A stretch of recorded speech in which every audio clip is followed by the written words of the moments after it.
I am back again, back in black, except I'm wearing a green shirt, so I'm more like back in lime green.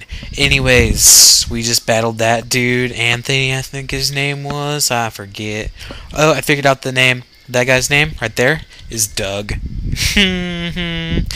Anyways, I go through, I guess we're just gonna go ahead and get through the rest of, this little flippin' forest now.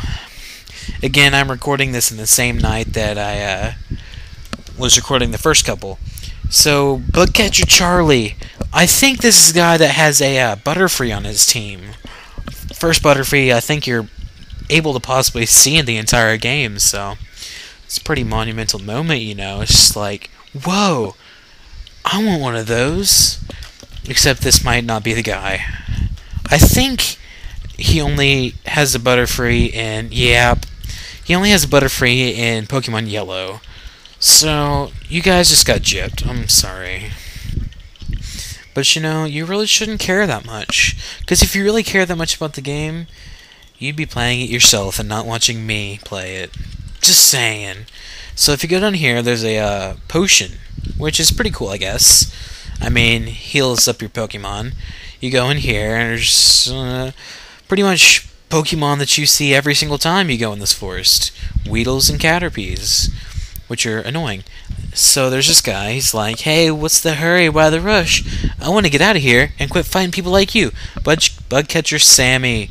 He sends out a level 9 Weedle. Now this thing is a beast, if you can't take it out in like a shot or so. So yeah. Woohoo! We're finally out of the stupid forest, viridian, of the variety of that. Okay, so we're gonna go in here, Pokemon Center. Heal your Pokemon with floss, yeah, I don't care. So you go in here, there's quite a bit to do in this city, You can do a whole lot, actually. Now, if you decide and you just want to skip Pewter City, I mean, you can't. This guy, he's like, hey, Brock's looking for challengers, why don't you come over here, and if you have the right stuff, go take on Brawk. Yeah, but what if you don't have the right stuff? Too bad, you can't leave this stinking city until you have the right stuff. So it's kind of annoying. I mean, you have to fight Brawk. I mean, there's no other way to get out of the city, which is kind of an inconvenience, but, you can live with it if you really have to. So I'm just gonna switch out right now.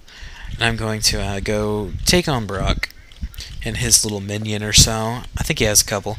Who just won? Stop right there, kid. You're 10,000 light years from facing Brawk. Actually, I'm about 4 steps. Just saying. So I'm going to bubble his level 10 Geodude. Nearly take it out in one shot. I'm a little off, but hey, super effective. You can't get much better than that. Sandshrew. This is the first Sandshrew you can actually possibly see. And it's alright. I mean, it's not too big of a deal. If you have Bulbasaur or Squirtle, it's pretty easy. So, but if you go with Charmander, I really recommend trying to find something that could damage him pretty easily. I actually had a friend who beat Brawk completely with a Pidgeotto and a Caterpie, which was pretty crazy. It took him a long time, but he actually did it. It missed a lot. So, but anyways, he has level 12 Geodude, Brawk does. And now I want to switch Pokemon. Level 14 Onix. Ooh, Bind is a beast. Especially in the earlier games, because you couldn't do anything at all. But, like I said, if you have Bubble or Absorb or something, it's really great for taking out his Pokemon. Like, really, really great. I can't learn more than 4 moves, so I'm going to get Water Gun. And I really suggest taking off. Just one of those moves that, unless you're playing competitively, no one hardly ever uses. You get the Boulder Badge from Brawk, and makes Pokemon more powerful, and I can use Flash. And I got $1,400. And I got TM39. I forgot what this was. Rock Tomb. And it's pretty, it's an alright move. I mean, it's not the best in the world, but hey, I mean, it's pretty cool. But yeah, I have Another One Bites the Dust by Queen stuck in my head right now. But after you beat Brawk, this guy magically goes away. So, hey, I'm Professor Oak's aide, and you finally get the running shoes. Like, you could have used those like 10 years ago in the flippin' forest.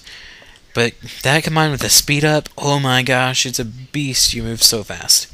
It's going to make moving through this a lot faster. And did I go heal my Pokemon? I forget. I think I did, but let's go be sure. Let's heal up again. Yeah. So, I mean, Pewter City, you can go in the museum, but there's not really a whole lot to do there. Now, if you go up here after you get cut, and you cut this down, there's a little second part to the museum where you can go resurrect some fossils and stuff and get, like, Kabuto and Omastar and all those people that, you know, you don't hardly ever see around because people get them and are like, oh, that's cool, and never use them again. So, excuse me, you looked at me, didn't you? Actually, no. I didn't look at you, you little stuck-up idiot. Think everyone's looking at you, little priss. I mean, what are you? I'm gonna have to punish you by beating up your Pidgey with water gun. You just got gunned with water by Seihoov, the whole 14 male Squirtle. What you gonna do? What? And I just missed. Sand attack, accuracy fail. What am I ever gonna do? Miss a lot.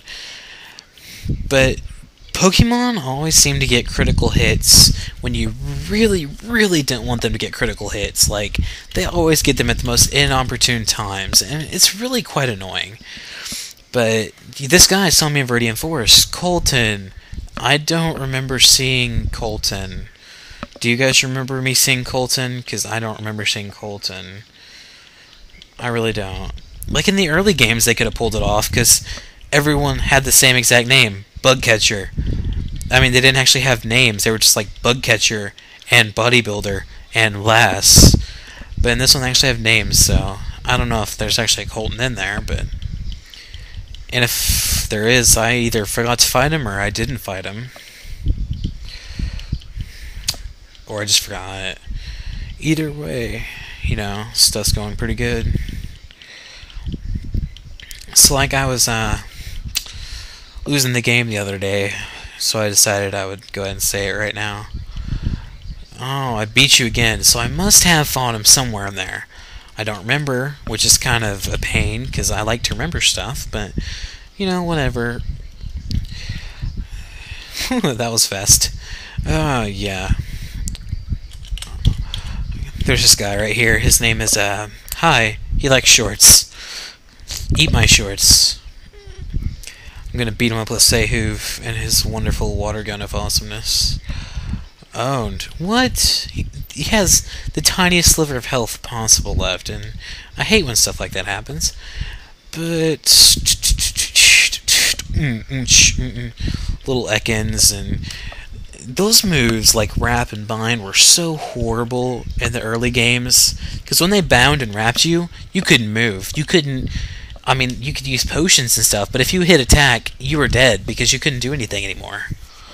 So it is kind of a pain in the butt sometimes. But yeah, either way, I really recommend before going and fighting Brawk, training your Pokemon to at least level 10, because it really helps out a whole lot in the long run. Because if you go in there with like level 8s and 9s, it's really not going to work out for you. And especially when you come over here, because all these guys' Pokemons are like 9 and 10, you're going to have a little bit of trouble. So, you know, train your Pokemon. Don't just train one single Pokemon, train an entire team. Ooh, Squirtle is evolving into Wartortle. Seihoov. Seihoov the Wartortle. That's pretty tight. Anyways, this is going to conclude my... Let's Play 3, because I'm running out of time, and I'm not a director or whatever, so I don't really have a whole lot of time for my videos. Well, thank you for watching my Let's Play, Episode 3. I don't know what I'm going to name it. You guys are going to have to help me decide, or not. Just kidding. I'm going to make something up. Bye.